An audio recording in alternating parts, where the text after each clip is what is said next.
Good morning everyone. আজ হচ্ছে 2026-এর first day, অর্থাৎ নিউ ইয়ারের দিন। আজ আমরা যাচ্ছি, শুধু আমি না, আমি সাথে আমার ভাগনা, আমার পরিবারের বাকি সকল মানুষ, আমার মা, আমার দিদি, আমার বোন, আর ওখানে আছে আমার বাবা।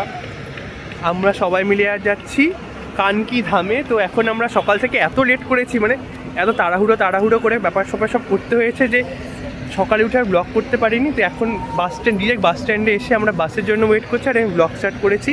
তো আজ গোটা দিন আমি পরিবারের সাথে কাটাবো, আর কীভাবে চারিদিক ঘুরবো সব দেখাবো। চলো এখন বাসে উঠবো, মানে বাসের জন্য ওয়েট করছি, বাস আসুক, বাস আসলে পরে বাসে উঠবো, কিছুক্ষণ থাকবো। অলমোস্ট 1.5 ঘন্টা মতো লাগবে হয়তো আমাদের পৌঁছতে। তো পৌঁছে নিয়ে সেখানে কিছু ছবি তুলো, ভিডিও করবো, বাকি সব কথা পরে হচ্ছে। এখন বাসের জন্য ওয়েট করবো। তুই কী খাচ্ছিস বল, আমাকে দিবি না? Good boy. আমার মাকে দেখো, তুমি কিছু বলবা না মা? হ্যাপি নিউ ইয়ার বলো। হ্যাপি নিউ ইয়ার, আমরা ঘুরতে যাচ্ছি। ও শ্রাবণ, তোরা হ্যাপি নিউ ইয়ার বলে দে। যদিও ভিডিওটা পরে আপলোড হবে, কিন্তু আমরা নিউ ইয়ারের দিন আজকে কটা বাজে এখন বলতো? দেখো এখন ঘড়ি দেখা যাচ্ছে না। আজকে কি হয়েছে ঘটনা, আমি কালকে থেকে চিল্লাচ্ছিলাম যে আমি কানকি ধাম যাবো, কারণ কালকে কোনো প্ল্যান ছিল না। তারপর হঠাৎ করে কি হয়, আমি দিদিদেরকে বলি, পরে বাবা হঠাৎ করে বলে রাত্রিবেলা রাজি হয়ে যায় যাওয়ার জন্য। তারপর আমি দিদিকে জানাই স্বাভাবিকভাবে। তারপর দিদি বলে ঠিক আছে যাবো। তারপর আমাকে যখন টাইম জিজ্ঞেস করে যে আমি কখন যাব, তখন আমি বলি 8:30টার দিকে আমরা বাড়ি থেকে বেরোবো। তো দিদি সেই হিসাবে 8:30টায় রেডি, কিন্তু আমরা আরও 2 ঘন্টা 10টার দিকে মানে বাড়ি থেকেই বেরিয়েছি। এই টুকুস করে রেডি করতে সকালে স্নান করে পুজো পাঠ দিয়ে তারপর 10টার দিকে পরে বাড়ি থেকে বেরিয়েছি। এখন বাজে 10:52, এখন 11টা বাজে। মানে বাড়ি থেকে আসতে আমাদের স্টেশনে আসতে মোটামুটি 20 মিনিটের মতো লাগে টোটোতে। তো এখানে এসছি, এবার বাসে উঠি, চলো যাই, পৌঁছে নিয়ে আবার বাকি ভিডিও দেখাচ্ছি। আর বাসে তো কিছু দেখাবো, কোনো বাইরের দৃশ্য, বাস থেকে আমরা বাইরে কি দেখতে পাচ্ছি, তাই না? তুই বমি করিস না তো বাসে? চলো ঠিক আছে, বাসে উঠে দেখা হচ্ছে। তারপর আমাদের বাস আসে, আমরা বাসে উঠি। বাসে আমাদের নেটওয়ার্ক কাজ করে না, তাই ভাগ্নে একটু বিরক্ত হচ্ছিল, কারণ ও গেম খেলতে পারছিল না। এখন অলমোস্ট 11:30 বেজে গিয়েছে। আমরা স্টেশনের মতো 10:30টার দিকে পৌঁছেছিলাম। 1 ঘন্টা মতো ওয়েট করার পর আমরা ফাইনালি বাসে উঠেছি। বাস থেকে 5-7 মিনিট হয়। তারপর আমাদের বাস আরও এগিয়ে যেতে থাকে, কিন্তু আমার ভাগ্নের ফোনে নেটওয়ার্ক আর আসে না, তাই ও এদিক ওদিক ফোন নিয়ে দেখছিল যে ওর ফোনে কোথায় গেলে নেটওয়ার্ক পাওয়া যাবে। নেটওয়ার্ক এসেছিলো, একটু পরে এসেছিলো। তখন আমি দেখাচ্ছিলাম যে এখানে আমাদের বাসে এত গরম লাগছিল, এই গরমের চোটার বাইরে প্রচণ্ড রোদ ছিল, তাই সব যা কিছু পরেছিলাম সব ওখানে গাড়িতেই খুলে ফেলতে হয়। আর ওইদিকে আমার ভাগ্নে বিরক্তি প্রকাশ করছিল যে এই এতক্ষণ ট্র্যাভেল করে আমরা ওখানে যাব, সেখানে গেলে 5-6 দিনের জন্য অন্তত আমাদের যাওয়া উচিত ছিল। তাই খুবই বিরক্তি প্রকাশ করে দিদিকে বলে যে না, ভালো লাগছে না, এই এত গরমে এরকম ট্র্যাভেল করে আমরা এত দূর যাচ্ছি, আর গিয়ে কয়েক ঘন্টার জন্য যাওয়া হচ্ছে। তো সেটাই আর কি বলছিল তখন, আর কিও মানে ওর বিরক্তি প্রকাশ করছিল বেসিক্যালি।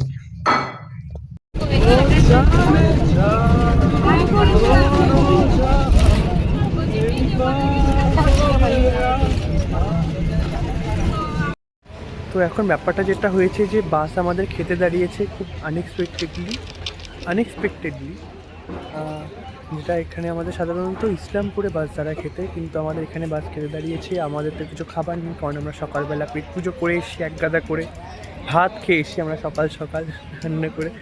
তো এবার বাড়িতে ওখানে পৌঁছে নিয়ে অলরেডি এখন 1:15 বেজে গেছে, যায় না কখন পৌঁছবো। ওখানে পৌঁছে ছবি তুলবো, ঠাকুর দর্শন করবো, ঘুরবো ফিরবো, খাবো, তারপর বাড়ি চলে আসবো। আমি শুনেছি আমার আরেকটা দিদি আসার কথা আছে, এখন জানি না সে বেরিয়েছে কি না। যদি আসে তাহলে তো তার সাথে দেখা হবে, খুব মজা হবে। দিদি আসবে, জামাইবাবু আসবে, ভাগ্নে আসবে। আর এদিকে রোদও উঠে গিয়েছে, পুরো গরম এখানটাতে, এখন তো পুরোই গরম। আর সাথে যে যত সব কিছু নিয়েছি সব এবার ক্যারি করতে হবে, 2টো ঠান্ডার ড্রেস। তো এই গাড়ি ছেড়ে দিয়েছে আবার, আমরা প্রায় কালকে পৌঁছবো করছি।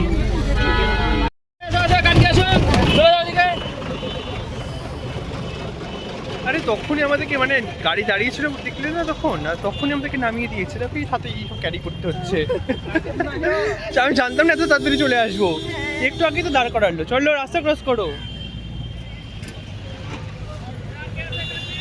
আমার সব সানগ্লাস কলকাতায়। আমি আজকে সকালে বাড়ি থেকে বেরোবো, কি পরবো খুঁজে পাচ্ছি না, না যেটার সাথে কন্ট্রাস্টে যেটা ম্যাচিং করে পরার। আরে বাড়ি আমার দুটো, একটা এখানে রায়গঞ্জে, একটা তো কলকাতা থাকি, ওখানে ম্যাক্সিমাম ডে সেখানে কিছু আছে। এবার আমার মাথায় ছিল না যে আমি ওই যে সামনে কানকিধাম দেখা যাচ্ছে, যাই হোক মানে আমরা লোকেশনে প্রায় চলে এসেছি। তো আমি ভাবছি যে কী পরবো এটার সাথে এটা। আমি শুধু আমার বার্থডের জন্য আমি আলাদা করে নিয়ে এসেছিলাম, যেটা আমি বার্থডেতে পরবো। আমার 25th তো ওখানেই ছিলাম, বার্থডের জন্য আলাদা করে নিয়ে এসেছিলাম। আমার খেয়াল ছিল যে 1 জানুয়ারি তো এখানে থাকবো, আমি সেদিনকে কী পরবো ওটা আলাদা করে নিয়ে হলো। বাড়িতে তো আছে, দেখা যাবে কিছু একটা পরবো। তো দেখ চলে এসেছি, আমরা প্রায় চলে এসেছি, সামনে দেখা যাচ্ছে। সব এখন ক্যারি করতে হবে এই রোদে, ভালোই রোদ। দিদির সাথে একটু কথা বলি। চলে এলাম তাহলে ফাইনালি। কিছু বলবি না দিদি? না, একদম কিছু বলবো না। বল কেমন লাগছে? যে সামনে দেখা যাচ্ছে কানকিধামের মন্দির, কেমন লাগলো বলো বাস জার্নি করে? ভালো, বাসটা খুব ভালো হয়েছে। হ্যাঁ তাড়াতাড়ি এসছে।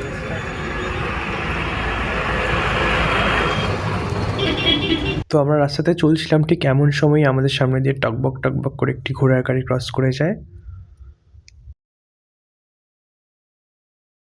সামনে দেখো কত টুরিস্টের গাড়ি, পতাকা দেখা যাচ্ছে একটা উঠছে ওখানে, ওটাই আশা করি কানকিধামের এন্ট্রান্স গেট।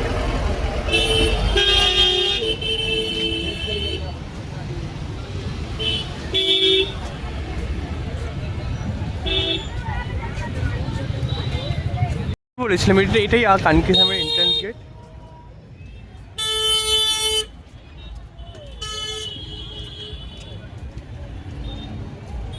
ওরে বাবা, ভিড় তো পুরো।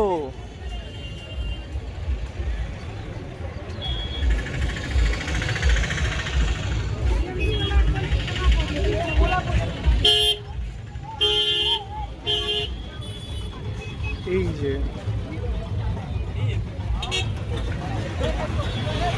তো ফাইনালি আমরা পৌঁছে যাই কানকিধামে। চল এবার ভেতরে প্রবেশ করি আমরা। তো এখন আমার পেছনে দেখতে দেখা যাচ্ছে, আরে দাঁড়াও, আমাদের পেছনে এখন আছে হচ্ছে কানকিধামের গেট। এখন আমরা এন্ট্রি নেব আমরা কানকিধামের ভেতরে গিয়ে কি হচ্ছে দেখাবো। কিন্তু আমি এগুলো কি করবো, চলো এখন এন্টার করি আমরা।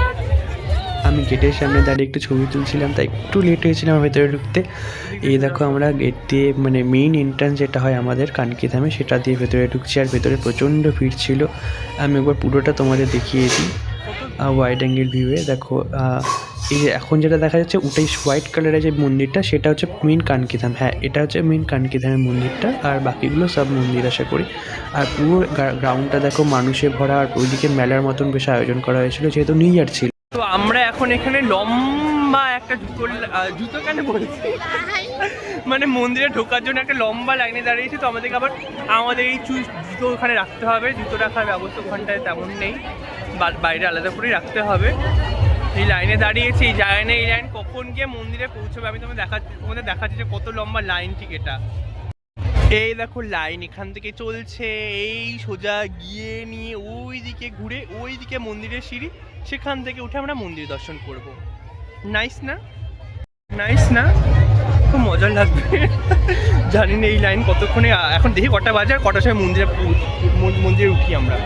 এখন বাজে 1:45, ঘড়ি দেখা যাচ্ছে না, আশা করি 1:45 এখন বাজে। আমরা লাইনে দাঁড়িয়েছি, এখন দেখি কতক্ষণে পৌঁছে মন্দিরের ভেতরে। এই দেখো পেছনেও দেখো কত লম্বা লাইন, আমাদের পেছনে লাইন হয়ে গিয়েছে। না এখানে পেছনে খুব একটা লম্বা না, মানে আমরাই প্রায় শেষের দিকে। কত মানুষ, আমি সত্যি ভাবিনি, আমি এত মানুষ আমি ভাবতে পারিনি। আমি প্রচুর মানুষ হয়েছে। তো আমি আর ভাবলাম যে না, এত লম্বা লাইনে না দাঁড়িয়ে আমরা একটু বরং ওই দিকটা গিয়ে দেখে আসি যে যদি কোনো ফাঁক ফোকর পাই, বা ওই সাইডে অ্যাকচুয়ালি আছেটা কি যেন, আমরা উপরে ভুল লাইনে দাঁড়িয়েছি কিনা। তো সেগুলো চেক করতে আমি আর ভাগ্নে এখন বেরিয়েছি। আচ্ছা এই লাইনটা এইরকমভাবে টার্ন নিয়েছে, আমরা গিয়ে দেখে আসি। লাইনটা দেখাচ্ছি কত লম্বা লাইন। ওই সাইডে লাইন সেই সামনে চলো গাইস। হ্যাঁ আমি তোমাদেরকে সামনে নিয়ে, যেখানে মেলা বসেছে। আও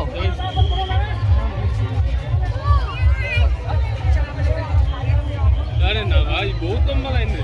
এই যে এখানটায় মিষ্টান্ন ভান্ডার বলছে, এই যেটা এটাতে বাবা রামদেব মিষ্টান্ন ভান্ডার। আসলে আই থিঙ্ক ওখান থেকে প্রসাদ নিয়ে দেন পুজো দেওয়ার। ওয়াও। তখন আমরা হঠাৎই দেখতে পাই যে একদিকে বেলুন দিয়ে সুন্দর করে ডেকোরেট করেছে, ওই সাইডটা দেখা যাচ্ছে যেটা ভিডিওতে। আর আমরা তখনই ডিসাইড করি চল এবার আমরা ওই দিকটাতেই যাব। আর ওইদিকে মাইকও বাজছিল। বেলুনটা কি সুন্দর লাগছে।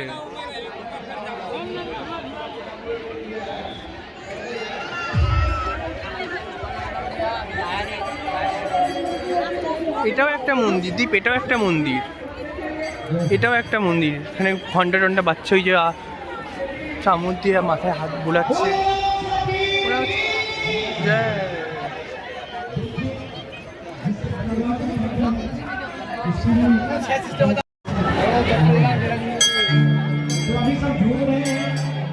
আমার ভাগ্নে যে কি বিরক্ত হচ্ছে, মামা কোথায় নিয়ে এলো আমাকে। তখন ওদিকে চলতে চলতে হঠাৎ আমরা দেখতে পাই যে পাশে টাওয়ার প্যান্ডেল আছে। আর সেটা দেখার পর আমাদের ইচ্ছা যে চলো ভাগ্নে গিয়ে দেখি টাওয়ার প্যান্ডেলের ভেতরে কি আছে। তো আমরা হাঁটতে হাঁটতে এই জায়গায় এসে এখানে কি আছে, এখানে জিলিপি হচ্ছে। তো ওই টাওয়ার প্যান্ডেলের ভেতরে গিয়ে আমরা দেখতে পাই সেখানে বিভিন্ন রকমের স্টল ছিল, যেগুলো বাইরে আমাদের অ্যাকচুয়ালি টিকিট কেটে নিয়ে দেন এখান থেকে খাওয়ার কালেক্ট করা হয়। তো সেটাই আর কি ছিল। তো আমরা খাওয়া থেকে খুশি হয়ে গিয়েছিলাম। ভাগ্নে গেস করে ফেলছে কোন গান ভাই। ভাগ্নে বল বল কোন গান এটা। মেরি জানে রাধা কিছু একটা বলেছে। ওখানে নাচ, ওখানে ওখানে নাচানাচি হচ্ছে, নাচবি? তো ওই মোমেন্টে আমি আর ভাগনা ডিসাইড করছিলাম যে আমরা আগে নাচানাচি করবো নাকি খেয়ে নেব। তারপরে ভাবলাম যে না, খাবার খেতে হলে তো আমাদেরকে লম্বা লাইন দিতে হবে, তো এর থেকে ভালো আমরা গিয়ে আগে নাচানাচিটা এনজয় করি। পরে যদি এই গানটা না হয় আর এই গানে যদি এত নাচানাচি না হয়। ভাগ্নে ঠিক গান গেস করেছে, ও ঠিকঠাক গান গেস করেছে।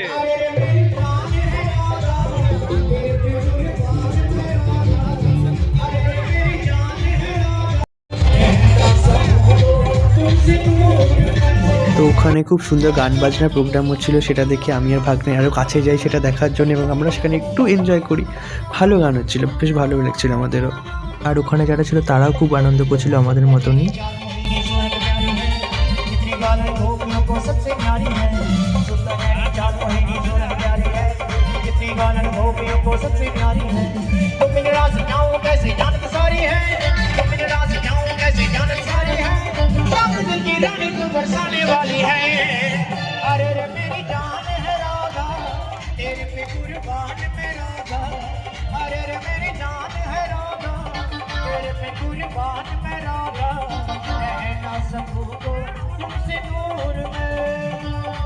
তো সেখানে কিছুক্ষণ গান বাজনা শোনার পর আমরা ভাবলাম যে না, বেশি দেরি করে লাভ নেই, আমরা আরও এগিয়ে যাই, আরও এক্সপ্লোর করি জায়গাটা। তো তখনই আমরা দেখতে পাই পাশে একটা সুন্দর ছোট লাল মন্দির আছে। ধীরে ধীরে আমরা আরেকটু এগিয়ে যাই, ওখানে যে আমাদের যেটা মেইন রামদেব বাবার মন্দিরটা রয়েছে সেদিকে। এই মন্দিরের এন্ট্রান্স গেট হচ্ছে এটা। চল চল চল। ওই দেখো বাবা বাঙালি, উনি এখনই বলেন এখানকার নয়, কিন্তু উনি বাংলা গান করছেন, ভালো গান করছেন, মানে প্রোনাউন্সিয়েশন খুবই ভালো। প্রচন্ড ভিড়। এই দেখো এখানে কত নিয়ম শৃঙ্খলা মেনে ভেতরে প্রবেশ করা ছিল সবাইকে। তো আমি আর ভাগ্নে যেটা প্ল্যান করে প্রথমে বেরিয়েছিলাম যে কোনো ফাঁক ফোকর পেলে সহজে ঢুকে যাব, কিন্তু সেটা হয় না। আমাদের প্ল্যান সেখানেই বানচাল হয়ে যায়, কারণ খুবই স্ট্রিক্টলি ভেতরে প্রবেশ করাচ্ছিল সবাইকে। ওই মন্দির চত্বরটাতে এত গরম লাগছিল, তার কারণ প্রথমত তো রোদ উঠেছিল, তারপর এত ভিড়। সেই ভিড় ঠেলে ঠুলে আমরা এগিয়েতে থাকি, আর এগোতে এগোতে দেখি আমিই সামনে এগিয়ে যাই আর ভাগ্নে আমার পেছনে পড়ে যায়। তখন আমার মনে পড়ে আরে ভাগ্নে তোমার সাথে নেই। তখন আমি পেছনে ঘুরে দেখি আরে ভাগ্নে আমার পেছনে পড়ে গিয়েছিস তুই, আয় রে ভাই আয়, চলে আয়। আমরা এখন আরো ওই দিকটাতে যাবো, সামনে যা যতই দেখা যায় ততই ভিড়। হ্যাঁ, আমরা ভীষণই গরিব মানুষ। সবাই জানে যে আজকে অনেকজন লোক আসবে, বেশি থেকে বেশি জন যতই দাম বাড়াও না কেন কেউ না কেউ কিনেই নি। ওখানে 4 পিস পুরি যেটা আমি দেখলাম 60 টাকা, 60 রুপিস। কোনো মানে হয় এইসব খাওয়ার? এইসব এত দামি খাবার খেয়ে পেটে হজম হবে না আমার। এদিকে আচ্ছা, এখানে এই যে দ্বীপ দেখে এখানে এইদিকে সুস কাউন্টার আছে, এইদিকে দেখো সুস কাউন্টার। ওখানটাতে আমরা নর্মালি যে মানুষজন ওখানে রেখেছে, তো আমরা চাইলে এখানে রাখতে পারবো। টাকা জুতো রাখার জন্য টাকা লাগবে কিনা দেখি। আপনি বাহন সে সামান, না টাকা লাগছে না, টাকা লাগছে না এখানে জুতো রাখতে। সামনে ওটা কিনে দিন। সামনে বাইরে বেরোনো না ওই দোকানগুলো কিসের? ওষুধের দোকান। ওষুধের দোকান সামনে। আচ্ছা ওরা জানে যে এখানে এসে যদি অসুস্থ হয়ে যায় মানুষ, তাহলে একদম পাশে, চিন্তা নেই, মানে ওই দিক দিয়ে ঢোকার, ওই সাইডটা দিয়ে ঢুকে নিয়ে মন্দির দর্শন করে এইদিকে বেরোনোর সময় তুমি ওষুধ নিয়ে যেতে পারবে বাড়িতে। তো আরও এগোতে এগোতে আমরা পৌঁছে যাই কানকিধাম গো সেবা কেন্দ্রে। তো ধীরে ধীরে আমরা কানকিধাম গো সেবা কেন্দ্রের এন্ট্রান্স গেট দিয়ে ভেতরে প্রবেশ করি। এই দেখো কানকিধাম গো সেবা কেন্দ্র। তো ভেতরে ঢুকে আমরা দেখতে পাই যে আশেপাশে সুন্দর করে গরুগুলোকে বাঁধা রয়েছে এবং তারা খাবারও খাচ্ছে সেখানে, মানুষজন সেটা দেখছে তারা। আর সামনে ওখানটাতে একটা দোলনার মতন আছে যেখানে একটা বাছুর রাখা হয়েছে। তো ধীরে ধীরে ভিডিও এগোবে আর দেখতে পারবে তোমরা সেখানে।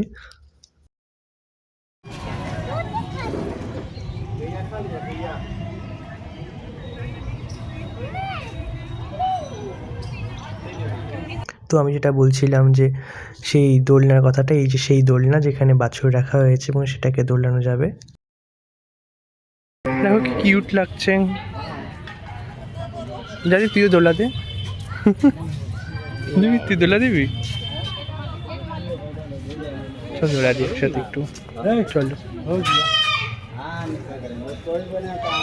নিচে টানো না, দোলে দোলে ঝোলা ঝুলে।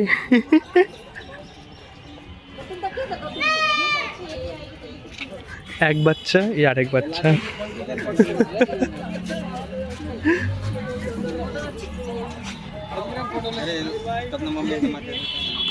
আমার ভাগ্নে একটু হালকা করে আদরও করে দিল বাছুরটাকে। ভাগ্নে বলছে ষাঁড় ধরবে, বাচ্চা গরু বাছুর তো সবাই ধরে বাড়িতে, আমাদের বাড়িতে গরু আছে যদিও। এই রাম পিছন দিতে বেরোচ্ছে কেন সিনটা? হ্যাঁ এই আমাদের এই ষাঁড়টার একটু পেছনের দিকে একটু শিংটা দেখাই তোমাদের। তো এই সেই ষাঁড়টা যার শিংটা পেছনের দিকে, আর কানগুলো দেখো ভালো করে একটু ঝোলা ঝোলা। তো আমরা এটাকে নিয়ে কথা বলছিলাম। ওই ষাঁড়টা দেখ, ওই ষাঁড়টার শিংটা দেখ, সেই ওকে মনে হচ্ছে ষাঁড়। না ওটা ষাঁড়, গরু। ষাঁড় এরকম ছোট মোটো হয় না, ওটা বড়ই তো। হ্যাঁ গরু, ওটা গরু, সরি। কি সুন্দর শিংটা, ওয়াও। একটা দিলে না বাস কেস হয়ে যাবে ওখানে। আমি আজকে সকালে ফোনটাকে না ফুল% চার্জ করিনি, মানে 85 কি 90% চার্জ ছিল। তো এখন চার্জ 57 হয়ে গেছিলো এই ছবি ভিডিও তুলতে। তারপর হঠাৎ করে গোসাইল ওখানে না জায়গা পেয়েছিলাম, তারপর ওখানে বললাম যে হচ্ছে চার্জে বসাতে পারি, তো চার্জে বসাতে দিয়েছে। এখন আমরা বেশ অনেকটা ফোনে চার্জ করে নিয়ে আবার আমরা এগিয়ে চলেছি যেন বেশি করে ছবি ভিডিও তুলতে পারি। মা ওরা ফোন করেছিল যে ওরা যেহেতু লাইনে আছে তো প্রায় হয়তো চলে এসছে, তাড়াতাড়ি আমাদেরকে পৌঁছতে বলেছে। আমরা অনেক লেট করে ফেলেছিলাম, দিদি প্রণাম করছে।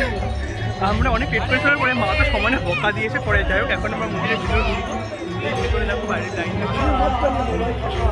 এবার আমরা উঠবো উপরে। তারপর আমি মন্দিরের সিঁড়িতে প্রণাম করে নিয়ে ধীরে ধীরে উপরে উঠতে শুরু করি মন্দিরের। তখন দিদি আমাকে বলে ভাগ্নের হাত ধরে থাকতে যেন আমরা হারিয়ে না যাই। তখন আমি সিঁড়ির উপর থেকে নিচের পুরোটা ভিডিও নিই। দেখো কত ভিড়, কিচকিচ করছে একেবারে মাথা। বাপরে বাপ, ভিড় কি ছিল সেদিন। তো এত স্ট্রাগলের পর যে কারণে আমাদের কানকিধামে আসা বাবা রামদেবের দর্শন, সেই বাবা রামদেবের দর্শন করতে এবার আমরা মেইন যে মন্দিরের গেট সেদিক দিয়ে ভেতরে প্রবেশ করি। ভেতরে যদিও ভিডিও ক্যামেরা ফটো তোলা অ্যালাউড ছিল না, কারণ অনেকটাই ভিড় ছিল। তাই যতটুকু সম্ভব হয় আমি নেওয়ার চেষ্টা করেছি ভিডিও। তো এই সেই ভিডিও তোমাদের সামনে রইল। আর এর থেকে বেশি আমি আর করতে পারিনি। তারপর আমাদেরকে সেখানে ভিডিও অ্যাকচুয়ালি অ্যালাউ করা হয়নি। তারপর আমরা পেছন দিক দিয়ে মানে ঠাকুর দর্শন করে পেছনের দিক দিয়ে বাইরে বেরোতে থাকি। সেই মোমেন্টে বাবা আমার কিছুটা প্রসাদ জোগাড় করে সেই প্রসাদ পাই এবং মন্দিরের পেছন দিক দিয়ে আমরা মন্দিরের সম্পূর্ণভাবে বাইরে বেরোই। তারপর দর্শনের পর আমরা গেট দিয়ে বাইরে বেরিয়ে পড়ি এবং এই দেখো বাইরের থেকে আমাদের মন্দিরের ওপর দিক থেকে অ্যাকচুয়ালি বাইরেটা ঠিক কেমন দেখাচ্ছিল সেটা আমি অল্প একটু ক্যাপচার করতে পেরেছি সিঁড়ির ওপর থেকে। তো এই আমরা সবে মন্দিরের ভেতর থেকে বেরিয়েছি। ওখানে আমাদেরকে অ্যাকচুয়ালি ভেতরে ভিডিও করতে দিচ্ছিল না, তো বাইরে থেকে টুকটাক যতটুকু চেষ্টা হয়, যতটুকু দেখানো সম্ভব হয় দেখানোর চেষ্টা করেছি। মাঝখানে আমার ফোন ধরে নিয়েছিল যে না করতে দেবে না, আমার ফোন নিয়ে নিয়েছিল। তো আমি অ্যাকচুয়ালি বাইরের দিকে ভিডিও করছিলাম, তো উনি বললেন না করা যাবে, ঠিক আছে। হ্যাঁ কি বললি? আচ্ছা তো যাই হোক শেষের দিকে কি হয়েছে, মা ফোন করেছে আমাকে যে তোরা তাড়াতাড়ি সিঁড়ির সামনে, আমরা মানে সিঁড়ির সামনে মানে এই যে এই সিঁড়ির সামনে একেবারে মানে একদম যেটা মন্দিরে ওঠার সিঁড়ি। আমি বললাম তাড়াতাড়ি চল দিয়ে ভিডিও পরে বানাবো। পরে এসে ঝট করে এসে সামনে ওখানে জুতো রাখার, তো ওখানে সামনে জুতো রাখলাম, জুতো রেখে নিয়ে তারপর ঝটপট উপরে উঠে ঠাকুর দর্শন করলাম। এখানে কি আছে প্রচণ্ড ভিড়, তো বেশিক্ষণ ধরে দেখা যাচ্ছে এখানে রামদেব বাবাই মূর্তি আছে এখানে, তো ওখানে খুবই ভিড় ছিল, তাই অতটা মানে জাস্ট গেলাম প্রণাম করে দর্শন করে বেরিয়ে যাও এইটুকুই। আর আমার কোথায়, আমার কেন নাই, এটা দিয়ে দে এবার, এটা দিয়ে দে। Happy new year Gopu. তো ইতিমধ্যে আমার দিদি আমাদের সাথে উপস্থিত হয়েছে।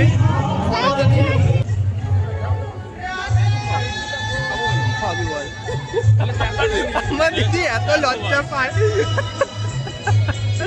বলবে পরে কথা বলবে। Only looking. আমরা বাবা মাকে খুঁজছি, বাবা মা আমাদের খুঁজছে। আমি বলছি আমরা এখানে আছি সেখানে আছি, মানে একটু বলতে অসুবিধা হচ্ছে, তখন এখানে একটা গেট ওখানে একটা গেট। যাই হোক ওরা এখনই পৌঁছে যাবে এখানে, তারপর সবাই আবার একসাথে হয়ে যাব। আর আমরা এদিকে পামোজা পরে ঘুরে বেড়াচ্ছি, জুতো ওখানে রেখে, জুতো জানি না চুরি হয়ে গেছে কিনা ততক্ষণে। তোর কি মনে জুতো আছে? আছে আছে, আমি ভালো জায়গায় রেখেছি। তো ওই মন্দিরের সামনে অনেকটা লাইন, আমাদের বাস ধরতে হবে বলে আমরা ভেতরে ঢুকবো না, তো ভেতরে যা দেখা যাচ্ছে এখানে দেখি, বাইরে থেকেই দেখা দর্শন করা যাচ্ছে। গণপতি বাপ্পা আছে। হ্যাঁ এখানে সামনে গণপতি বাপ্পা আছে। তো আমাদের দর্শন প্রায় শেষের পথে, প্রায় হয়েই গিয়েছে বলতে গেলে। এখন আমরা বেরিয়ে পড়বো, ভালো ভালো খাবার যদি কিছু পাই তো খেয়ে নেবো। এই যে দিদি আবার ফোন করছে আমাকে, চল চল চল চল। দিদি ফোন করছে আমাদেরকে আবার তাড়াতাড়ি বাস ধরতে হবে, নাহলে পরে বাসে ভিড় হবে। আমাদের সামনে এখন যেটা আছে সেটা হচ্ছে কানকিধাম আরোগ্য কেন্দ্র। যে গেট দিয়ে ঢুকেছিলাম ভেতরে, সেই গেট দিয়ে আমরা এখন প্রস্থান নেব ইন্ডিয়ান হিস্ট্রি। আমাদের ঘোরা শেষ, আমাদেরকে এবার তাড়া দিচ্ছে, চল বাড়ি চল বাড়ি চল বাড়ি চল। হ্যাঁ আমি বাইরে এরকমই যে আমার সহজে চট করে জায়গা থেকে যেতে ইচ্ছে করে না, এখন তো সুন্দরই হয়নি ভাই। যাই হোক চলো টাটা করে দিই আমরা সব। এই যে গেট,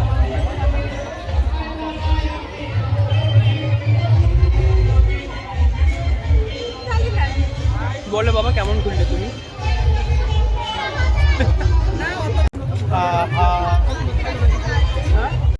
কেমন ঘুরলি, কেমন ঘোরা হলো? ঘোরা কম মানে যে যাবো তো আলাদা করে ঘুরেছি আমরা, আর খোঁজাখুঁজি হয়েছে, কিন্তু আমি আর দিক তো ভালো ঘুরেছি। আমরা এদিকে পুরোটা ঘুরে দেখেছি আমরা। যাই হোক এখন কিছু খাবো, খিদে পেয়েছি। আর বাবা জায়গাটা চলে যাচ্ছে কই? মা তোমার কেমন লেগেছে বলো? তোমাদেরকে আলবিদা এখান থেকে। মজা লেগেছে? তোমার কি এখন ঠান্ডা লাগছে? আমার বাবাকে আমি আমার জামা কাপড় ধরে বলতে হবে নাকি, তোরা বলে দিবি। আমার বাবা সব জামা কাপড় আমার। আচ্ছা কি রূপা বানাকে ফোন করো, তোমার বলো কেমন লাগলো ঘুরে? বাবা ঠিক আছে। তারপর আমরা মা ভাগ্নে কিছু ছ্যাবলাম করছিলাম এবং আমাদের মনে পড়ে তখন আমরা কিছু খাইনি, আর সেই মোমেন্টেই আমাদের সামনে আসে একটি চাউমিন। এখানে বেশ দেখা যায় সুন্দর চাউমিন, আর ঠিকঠাক বাজেট ফ্রেন্ডলি অন্তত আমার জন্যে। তো এখানেই আমরা খাবো চাউমিন।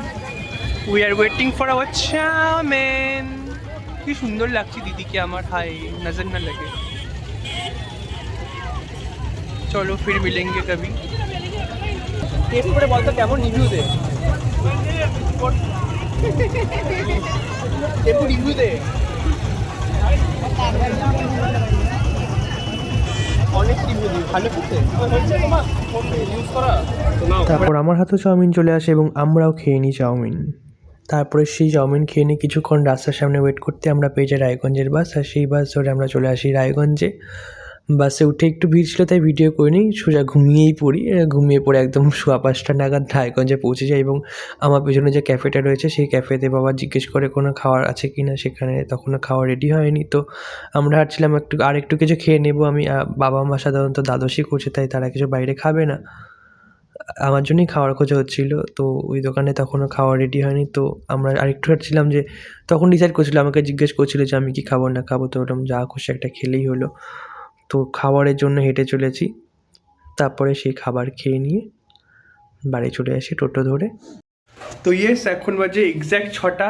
সন্ধ্যে 6টা আমরা বাড়ি পৌঁছে গিয়েছি, খাবার খেলাম, তারপর সেখানে একটু টাইম লেগেছে, তারপর টোটো করে বাড়িতে এলাম। তো এটাই ছিল আমার নিউ ইয়ারের প্রথম, মানে 1 জানুয়ারি নিউ ইয়ারের দিনে প্রথম ব্লগ। হোপফুলি আজকে রাতে এডিট করে কালকে পোস্ট করে দেবো ইউটিউবে, ফেসবুক, ইনস্টাগ্রামে। চলো দেখা হচ্ছে পরে কোনো ব্লগে, ততক্ষণ জন্য tata, bye bye, take care. নতুন বছর সবার খুব ভালো কাটুক, টাটা।